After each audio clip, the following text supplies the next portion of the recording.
Tamil matrimony இலவச door step service மற்றும் WhatsApp மூலம் வரன்களின் தகவல்கள் வழங்குறாங்க. உடனே கால் பண்ணுங்க. சவாலா அப்படின்னு முன்ன எடப்பாடி கேட்டாரு. தைரியம் இருக்கா அப்படின்னு இப்ப மு.க. ஸ்டாலின் கேட்கிறாரு. எடப்பாடி வெர்சஸ் மு.க. ஸ்டாலின் 2 பேருக்கு இடையிலான வார் நாளுக்கு நாள் உச்சகட்டத்தை அடைந்தபடி இருக்குங்க. குறிப்பா சட்டமன்றத்திலும் விவாதங்கள் நீண்டபடி இருக்கு. மிக முக்கியமாக தமிழ்நாட்டில் கிரைம் ரேட் அதிகரிச்சிருச்சு அப்படின்னு 2 தரப்புக்கு இடையில புள்ளி விவரங்களை வச்சும் ஒரு பெரும் போரே நீண்டு இருக்குங்க. என்ன நடந்துட்டு இருக்கு? இன்னொரு பக்கம் வேல்முருகன் அவரை சுற்றிய அரசியல் பரபரப்பு, குறிப்பா வேல்முருகன், சேகர் பாபு இதுல எச்சரிக்கை கொடுத்தார மு.க. ஸ்டாலின், நிறைய தகவல்கள் பின்னணியில இருக்குங்க. அதே நேரத்தில் தேமுதிகவை இந்த பக்கம் கொண்டு வரணும், திமுக பக்கம் அப்படின்னு அசைன்மெண்ட்டுக்கெல்லாம் கொடுத்து அந்த வேலைகளை செஞ்சுட்டு இருக்காங்கன்னா, இப்போ திமுக கூட்டணியில் இருக்கிறவங்கள நம்ம பக்கம் கொண்டு வாங்க அப்படின்னு அசைன்மெண்ட்டுகளை கொடுத்தபடி இருக்காரு எடப்பாடி. அவருடைய முகத்தில் ஹாப்பியோ ஹாப்பி. காரணம் வேல்முருகன். என்ன பின்னணி அப்படிங்கிறத பின்னாடி பார்ப்போம். அப்புறம் 22 கூட்டு நடவடிக்கை குழுவினர் அவங்க அந்த கூட்டம் நடக்க இருக்கு இல்லையா, அதில் எக்கச்சக்கமான டென்ஷன்ஸு, சீற்றம், அப்புறம் சமாதானம், வியூகம், குறிப்பாக டெல்லிக்கு ஸ்டாலின் கொடுக்கின்ற மெசேஜ் அப்படின்னு நிறைய சமாச்சாரங்கள் இருக்குங்க. பல்வேறு பரபரப்புகள் பேசியதால் அந்த ஓப்பனிங்கை மறந்துட்டேன். அன்பிற்கினிய நெஞ்சங்களுக்கு இனிய இனிய வணக்கங்கள். இந்த அரசியல் பரபரப்பு பின்னணியில் இன்றைய இளங்கோவன் எக்ஸ்பிளைன்ஸில் விரிவாக அலசுவோம். நான் உங்கள் சகோ சே த இளங்கோவன். நிகழ்ச்சிக்கு போகலாம். எகிரும் கிரைம் ரேட், என்ன செய்கிறார் சிஎம்? மு.க. ஸ்டாலின் வெர்சஸ் எடப்பாடி, உக்கிரமான வார், லாபக்கணக்கு போடும் இருவரும். இன்றைக்கு வெள்ளிக்கிழமையும் எதிர்க்கட்சி தலைவரான திரு எடப்பாடி பழனிசாமி வெளிநடப்பு செஞ்சிருக்காரு. இன்றைக்கு நிதியமைச்சருக்கு அவங்க பதில் கொடுத்துருக்காங்க. தமிழ்நாட்டில் சுமார் 4.52 லட்சம் கோடி ரூபாய் அளவில் கடந்த 4 ஆண்டுகளில் கடன் பெறப்பட்டதாக கூறப்படுது. இதெல்லாம் தடுக்கிறதுக்கு எந்த ஆக்கப்பூர்வமான வேலைகளையும் செய்யலை அப்படின்னு கடும் விமர்சனங்களை முன் வச்சிருக்காங்க எடப்பாடி. இதை விட கூடுதல் அனல் வீசியது நேற்றைய வியாழக்கிழமை சட்டமன்றத்தில். அதற்கு முக்கியமான காரணம் கிரைம் ரேட், எகிரும் கிரைம் ரேட். குறிப்பாக எதிர்க்கட்சி தலைவரான திரு எடப்பாடி பழனிசாமி முதலமைச்சர் நேற்றைக்கு தான், அதாவது புதன்கிழமையை சுட்டி காட்டி பேசுகிறாரு. சட்டம் ஒழுங்கை வந்துட்டு நாங்கள் காப்பாற்ற, அதாவது துரிதமான நடவடிக்கை எடுத்துகிட்டு இருக்கோம் அப்படின்லாம் அவர் பேசினார். ஆனால் அடுத்தடுத்து 4 கொலைகள் அரங்கேறி இருக்கு தமிழ்நாட்டில். ஈரோட்டு நெடுஞ்சாலையில் காரை வழிமறித்து மனைவியுடைய கண் முன்னே கொலைவெறி தாக்குதல் நடத்தி கணவர் கொல்லப்படுறாரு அப்படின்னு எடப்பாடி விமர்சனங்களை முன் வச்சிருந்தாரு. இதற்கு தான் முதலமைச்சர் திரு மு.க. ஸ்டாலின் சில புள்ளி விவரங்களை அடுக்கியிருந்தாரு. அதற்கு முன்னதாக தூத்துக்குடியில் நடந்த சம்பவம், சாத்தான்குளத்தில் நடந்த சம்பவம் போன்றவற்றையெல்லாம் நீங்க மறந்துவிடக்கூடாது. டிவியில் பார்த்து தெரிந்து கொண்டேன் என்று சொல்வதற்கு நாங்கள் தயாராக இல்லை அப்படின்னு அவரு பேச, அதுக்கப்புறம் அதிமுக எம்எல்ஏக்கள் அவங்க கோஷமிட, இப்படியாக எடப்பாடி அவர் வெளிநடப்பு செய்தார். அதிமுகவுடைய எம்எல்ஏக்கள் வெளிநடப்பு செஞ்சாங்க. அந்த நேரத்தில் தான் நான் பேசுவதை முழுமையாக கேட்டுவிட்டு நீங்கள் கிளம்புங்க, உங்களுக்கு தைரியம் இருந்தா பதில கேட்டுட்டு போங்க, அந்த தைரியம் இல்லாம ஓடுறீங்களே அப்படின்னு முதலமைச்சர் கேட்டிருந்தாருங்க. வெளியில எடப்பாடி செய்தியாளர்கள்கிட்ட திமுக ஆட்சியில் தினந்தோறும் கொலைகள் நடக்குது அப்படின்னு கடுமையாக அட்டாக் செஞ்சிருந்தாரு. அதே நேரத்தில் சட்டமன்றத்தில் முதலமைச்சர் சில புள்ளி விவரங்களையும் அடுக்கியிருந்தாரு. அதாவது கடந்த 2024ஆம் ஆண்டு மட்டும் 4572 சமூக விரோதிகள் அடையாளம் காணப்பட்டு குண்டர் சட்டத்தில் கைது செய்யப்பட்டிருக்காங்க. தமிழ்நாடு காவல்துறை துரிதமாக நடவடிக்கை எடுத்தது. கடந்த 2023ஆம் ஆண்டு கொலை முயற்சி உள்ளிட்ட குற்றங்கள் 49,280 இருந்தது. 2024ஆம் ஆண்டுல அது 31,498 குறைஞ்சிருக்கு. ஒரே ஆண்டுல 17,782 குற்றங்களை குறைத்திருக்கிறோம் அப்படின்னு பேசியிருக்காரு. அப்புறம் சில கொலை குற்றங்கள் நடைபெறும் காட்சிகள் சமூக ஊடகங்களை வெளிவரும் போது அதிக எண்ணிக்கையில் குற்றங்கள் நடைபெறுவது போன்ற தவறான கருத்து திட்டமிட்டு பரப்பப்படுது அப்படின்னு சொல்றாரு. அப்புறம் அதிமுக ஆட்சி காலத்துல தான் அதிக அளவுல குற்றங்கள் நடந்திருக்கு அப்படின்னு பட்டியலிடுறாரு, பெரிய பட்டியல். குறிப்பாக கொரோனா லாக்டவுன் அந்த காலகட்டத்திலும் அதிமுகவுடைய ஆட்சி காலத்துல 2020ஆம் ஆண்டுல நிகழ்ந்த கொலைகளுடைய எண்ணிக்கை 1661. பார்த்துக்கோங்க அதிமுகவுடைய ஆட்சி எப்படி இருந்தது அப்படின்னு புள்ளி விவரங்களை அடுக்கியிருக்காருங்க. அவர் சொல்றது என்னன்னா, திமுக ஆட்சி பொறுப்புக்கு வந்த உடனே பெரிய அளவில் நாங்கள் கிரைம் ரேட்டை குறைச்சிக்கிட்டு இருக்கோம், கொலை முயற்சியெல்லாம் குறைஞ்சிருக்கு அப்படின்னு சொல்றது தான் அவருடைய வாதமா இருக்கு. ஆனா பொதுமக்கள் கிட்ட இருந்து வரக்கூடிய கேள்வி என்னன்னா, முந்தைய அதிமுக ஆட்சி காலத்துல அதிக அளவுல சட்டம் ஒழுங்கு சீர்கெட்டு இருந்தது, மோசமா இருந்தது. அதனால தான் அதை அவங்க தடுக்க தவறியதால தான் புதிதாக உங்க கையில, திமுக கையில ஆட்சி பொறுப்பை ஒப்படைச்சோம். ஆனா இந்த புதிய ஆட்சியிலையும் தொடர்ந்து சட்டம் ஒழுங்கு கெட்டு போயிருக்கு, கொலைகள், கொலை முயற்சிகள் நடந்துகிட்டு இருக்கு அப்படின்னா என்ன சொல்ல? பொதுமக்களுடைய எதிர்பார்ப்புங்கிறது சரியும் கூட என்னன்னா, கிரைமே இல்லாத ஒரு ஆட்சியாக இருக்கணும். மாநிலமாக தமிழ்நாட்டை முன்னகர்த்தணும். இல்லைன்னா மிகப்பெரிய அளவுல கிரைம் ரேட்ட குறைச்சிருக்கணும். அதுதானே ஒரு சரியான ஆட்சியா இருக்கும். அதை நோக்கி பயணப்படணும்ல. நீங்க அவங்க அவ்வளோ செஞ்சாங்க, நாங்க அவ்வளோ செய்யலையே அப்படின்னு சொல்றத எந்த வகையில ஏற்றுக்கொள்ள முடியும்? அப்படின்னு விமர்சனங்கள முன்வைக்கிறாங்க. தங்களுடைய பார்வைகள பதிவு செய்றாங்க. பொதுமக்களும், அரசியல் விமர்சகர்களும். இன்னொரு பக்கம் திமுக தரப்புல கிரைம் ரேட்ட குறைக்கவும், நிரந்தரமாக கிரைம் இல்லாத ஒரு மாநிலமாக உருவாக்கவும் பெரும் முயற்சிகள எடுத்துக்கிட்டு இருக்கோம் அப்படின்னும் அந்த தரப்புல தெரிவிக்கிறாங்க. அதே நேரத்துல இன்னொரு பக்கம் அரசியல் ரீதியாக இப்ப மறுபடியும் மு.க. ஸ்டாலின் வெர்சஸ் எடப்பாடி அப்படின்னு அந்த வார் மாறி இருக்கு இல்லைங்களா? இத ஒட்டி திமுக, அதிமுகவுக்கு இடையில மட்டும் தான் போட்டி என்கிற ஒரு தோற்றம் வந்திருக்கிறது சரிதான் அப்படின்னு 2 தரப்பினருமே லாப கணக்கு போட்டபடி இருக்காங்க. வேல்முருகனுக்கு வார்னிங் கொடுத்த மு.க. ஸ்டாலின் என்ன நடந்தது? பின்னணியில் சேகர் பாபுவை சுற்றிய சர்ச்சை. அவையில் கை நீட்டி கூச்சலிடுவது முறையற்ற செயல். அதை அவர் திருத்திக் கொள்ள வேண்டும். உங்கள் செயல்பாடு வேதனை கொடுக்கிறது அப்படின்னு முதலமைச்சர் திரு மு.க. ஸ்டாலின் எச்சரிக்கை கொடுத்திருக்காருங்க. யாருக்கு அப்படின்னா சட்டமன்ற உறுப்பினரான தமிழக வாழ்வுரிமை கட்சியுடைய திரு வேல்முருகனுக்கு. நேற்றைக்கு அவரை சுற்றிய அரசியல் பரபரப்பு தான் இன்றைக்கு வரைக்கும் கூடுதல் அனலியும் வீசிக்கொண்டிருக்கு. என்ன நடந்தது? அதிமுகவுடைய ஆட்சியில சீருடை பணியாளர் தேர்வில் நடந்த ஒரு விஷயம் குறித்து வேல்முருகன் பேசியிருக்காருங்க. உடனடியாக அதிமுக எம்எல்ஏக்கள்ட்ட இருந்து கடும் எதிர்ப்புகள் கிளம்பியது. அதை ஒட்டி வேல்முருகன் பேசியது அவை குறிப்பில இருந்து நீக்கப்பட்டிருக்குங்க.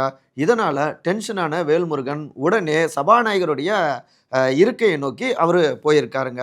அப்பதான் அவையில இருந்த அமைச்சர் திரு சேகர் பாபு எதுக்கெடுத்தாலும் முந்திரி கட்ட மாதிரி முந்திக்கிற அப்படின்னு ஒருமையில பேசியிருக்காரு. இதனால 2 தரப்புக்கு இடையில வார்த்தைகள் தடிக்க, அப்போதுதான் அவைக்குள்ளார முதலமைச்சர் நுழைய அவர்கிட்ட சேகர்பாபு விவரத்தை விவரிக்க, அதுக்கப்புறம் என்ன முதலமைச்சர் வேல்முருகனை கண்டிக்கிறார். பேரவைத் தலைவர் இருக்கை அருகில் வந்து மிரட்டும் துணியில பேசி அவையை மீறிய செயலில் ஈடுபட்டது வேதனை கொடுக்கிறது.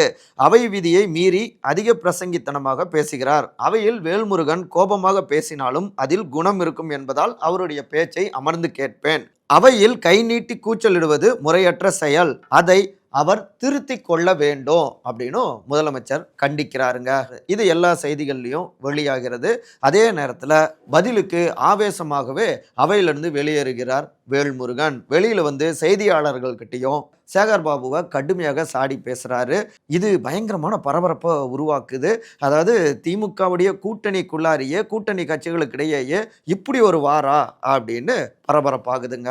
இதுல ஆளுங்கட்சி இன்னொரு லாப கணக்கையும் போட்டாங்க. சட்டம் ஒழுங்கு விஷயத்துல எதிர்கட்சிகளுடைய விமர்சனங்களை மடைமாற்றுவதற்கு இந்த விவகாரம், அதாவது வேல்முருகன் ஆவேசமானார், இந்த விவகாரம் பயன்பட்டு விட்டது.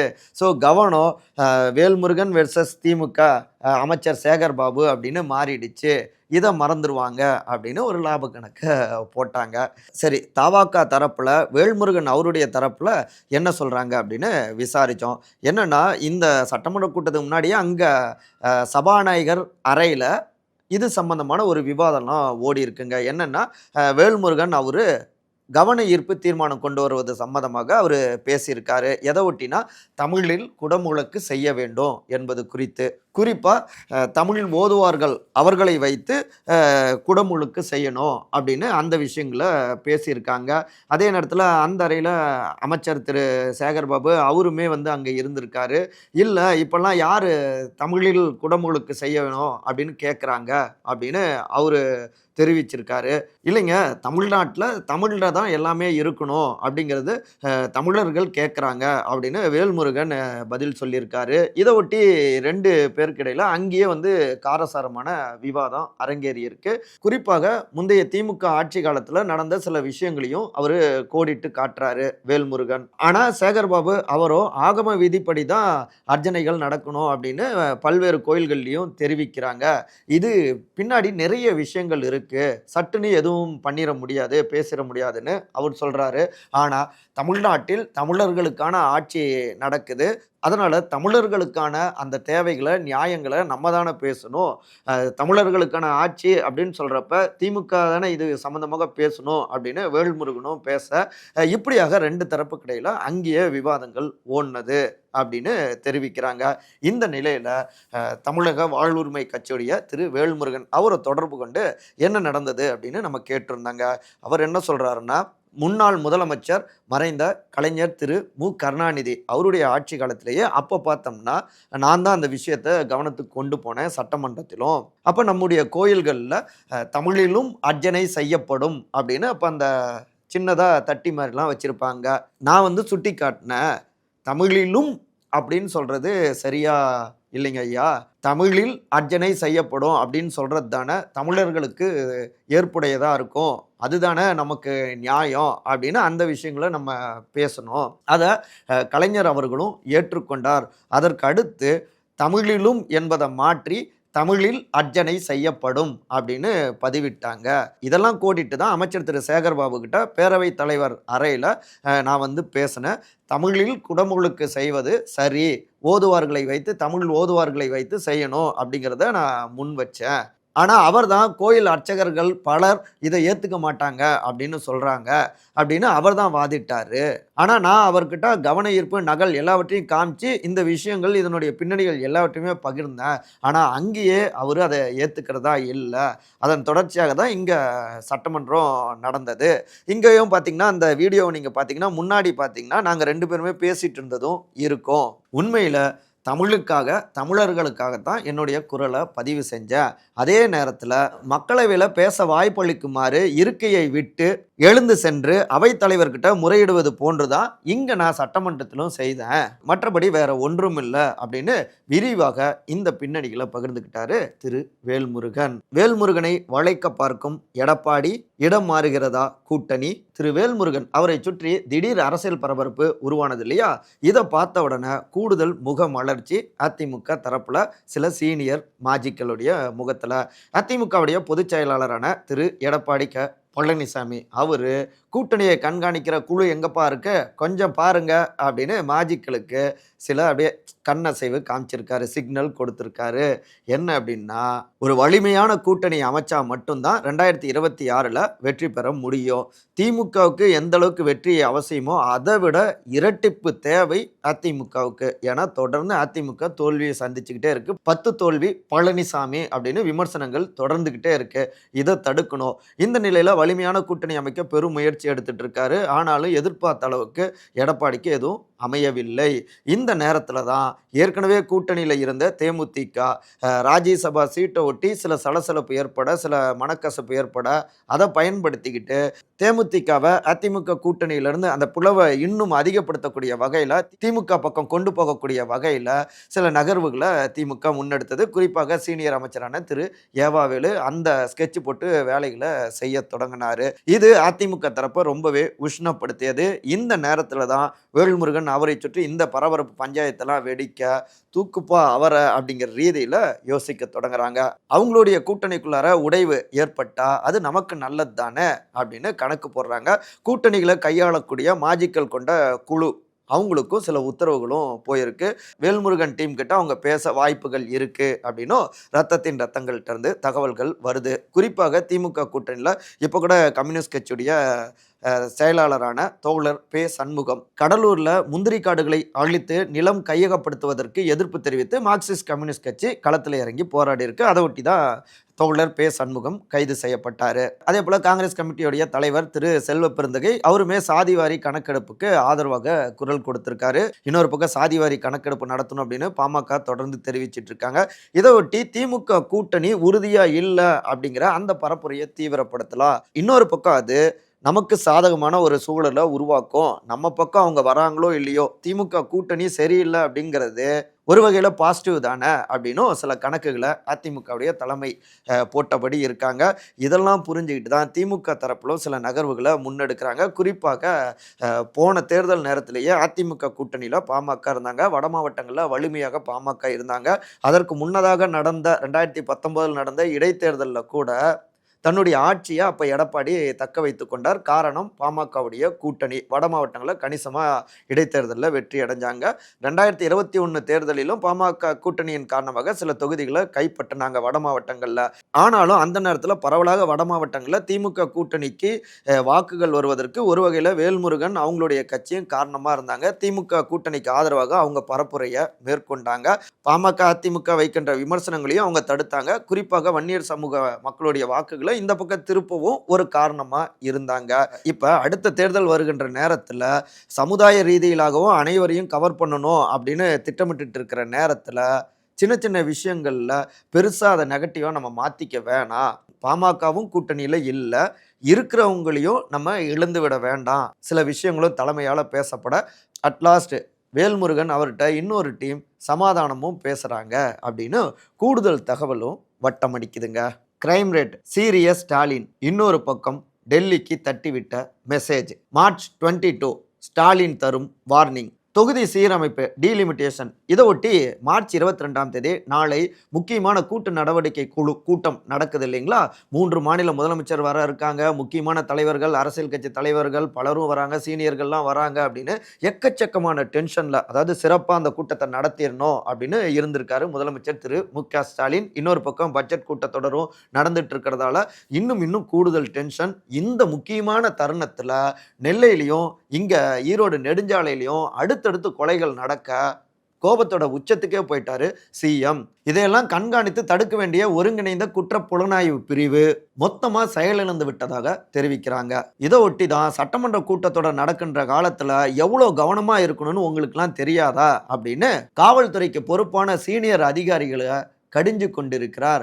எக்கச்சக்கமான டோஸ் கொடுத்திருக்காரு சிஎம் அப்படிங்கிறாங்க கோட்டை வட்டாரத்தில் இருக்கக்கூடிய சில சீனியர் அதிகாரிகள். இதுக்கப்புறம் தாங்க சட்டம் ஒழுங்கு ஏடிஜிபியான திரு டேவிட்சன் தேவாசிர்வாதம் வேலூர் சரகத்தில் திடீர் கள ஆய்வுலாம் செஞ்சாரு. இன்னொரு பக்கம் தமிழ்நாட்டில் அந்த கிரைம் ரேட்டுடைய ஒட்டுமொத்தமான புள்ளி விவரங்கள் எந்த அளவுக்கு ரவுடிகளை தடுக்கிறதுல ஆக்ஷன்ல இறங்கியிருக்கோம் அப்படின்னு அந்த டோட்டல் ரிப்போர்ட்டையும் தட்டி விட்டாங்க. அதாவது நாங்கள் சரியாக செயல்படுறோம் அப்படின்னு அவங்க காமிச்சிருக்காங்க. ஆனாலும் முன்கூட்டியே தடுக்கணும் அப்படின்னும் நிறைய இன்ஸ்ட்ரக்ஷன்ஸும் போயிருக்குங்க கிரைமை தடுக்கணும் அப்படின்னு. ஏன்னா அகில இந்திய அளவில் ஒரு கவனத்தை பெறக்கூடிய நகர்வை முன்னெடுத்துக்கிட்டு இருக்கோம். குறிப்பாக தொகுதி மறுவரையறை பிரச்சனை, தேசிய கல்விக் கொள்கை பிரச்சனை, இவை எல்லாமே தமிழ்நாட்டுடைய அரசியலை, கொள்கைகளை, பண்பாட்டை, அடையாளங்களை அதற்கு எதிரானதாக இருந்துகிட்டு இருக்கு. ஸோ நம்முடைய உரிமைக்கான போராட்ட பயண நேரத்தில் இப்படியெல்லாம் கெட்ட பேர் வர்றது தமிழ்நாடு அரசியலில் சரியானதில்லை அப்படின்னு டோஸ் கொடுத்துருக்காங்க. அதே நேரத்தில் மார்ச் 22 இந்த கூட்டத்தை சிறப்பாக நடத்தணும் அப்படிங்கிறதுக்காக வேலைகள்லாம் நடந்துட்டு இருக்கு. எப்படி ஏற்பாடுகள்லாம் போயிட்டு இருக்கு அப்படின்னு அவ்வப்போது முதலமைச்சரும் கேட்டுட்டு இருக்காரு அந்த டீம் கிட்ட. முன்னதாக முதல் தலைவராக கேரளாவுடைய முதலமைச்சர் திரு பினராயி விஜயன் அவரு சென்னைக்கு வந்திருக்காரு.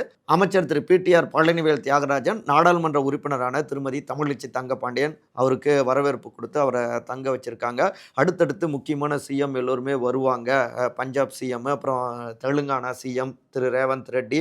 ஸோ எதிர்பார்த்துட்டு இருக்காங்க. இந்த கூட்டத்தில் பேசப்படுகின்ற குறிப்பாக தொகுதிகள் மறுவரையால் எந்த அளவுக்கு மாநிலங்கள் பாதிக்கப்படுகிறது, அதில் அதிக அளவில் பாஜக ஆளாத மாநிலங்களும் பாதிக்கப்படுது அப்படின்னு அதை உணர்த்தி ஒருங்கிணைந்து ஒரு முடிவு எடுப்பாங்க இல்லையா? அந்த முடிவு நிச்சயமாக பாஜகவை அசைத்து பார்க்கும். ஸோ தொகுதி மறுவரையறை விவகாரத்தில் நாங்கள் உறுதியாக இருக்கோம், இவ்வளோ பேர் கைகோர்த்து இருக்கோம் அப்படின்னு அந்த ஸ்ட்ரென்த்தை டெல்லிக்கு உணர்த்துகின்ற மெசேஜ் தான் இந்த மார்ச் 22 கூட்டம் அப்படிங்கிறாங்க. அதே நேரத்தில் இந்த கூட்டம் சக்ஸஸ் ஆகிடுச்சுன்னா தொடர்ந்து பாஜக அரசாங்கத்தால் எந்த அளவுக்கு மாநிலங்கள் பாதிக்கப்படுகிறது என்று பல்வேறு பிரச்சனைகளையும் கையில் எடுத்து ஒற்றுமையோடு அனைத்து மாநிலங்களும் போராட்டத்தில் குதிக்கவும் திட்டமிட்டிருக்காங்க. அந்த வகையில் முதலமைச்சர் திரு மு.க. ஸ்டாலினுடைய இமேஜை அகில இந்திய அளவில் இன்னும் பாசிட்டிவாக அதிகரிக்க செய்யும் அப்படிங்கிறதும் திமுகவுடைய ஒரு கணக்காக இருக்குது. ஸோ டெல்லிக்கு அலர்ட் கொடுத்துருக்காங்க அப்படிங்கிறாங்க திமுகவுடைய சீனியர்கள். மற்றபடி இதே போன்ற அரசியல் சார்ந்த காணொலிகளுக்கான விகடன் டிவியை சப்ஸ்கிரைப் பண்ணுங்க. மறக்காம உங்களுடைய சிறந்த கருத்துக்களை கருத்துரை பகுதியில் பதிவு செய்யுங்க. அனைவரும் அன்பால் ஒருங்கிணைந்திருப்போம். நன்றி, வணக்கம். மகன் அல்லது மகளுக்கு வரன் பாக்குறீங்களா? ரொம்ப பிரைவசியா வரன் அமைத்து தர இலவச டோர் ஸ்டெப் சர்வீஸ், வாட்ஸ்அப் வசதி என பல புதிய சேவைகளை வழங்க காத்திருக்கிறது உங்கள் தமிழ் மேட்ரிமோனி. இன்றே தொடர்பு கொள்ளுங்கள்.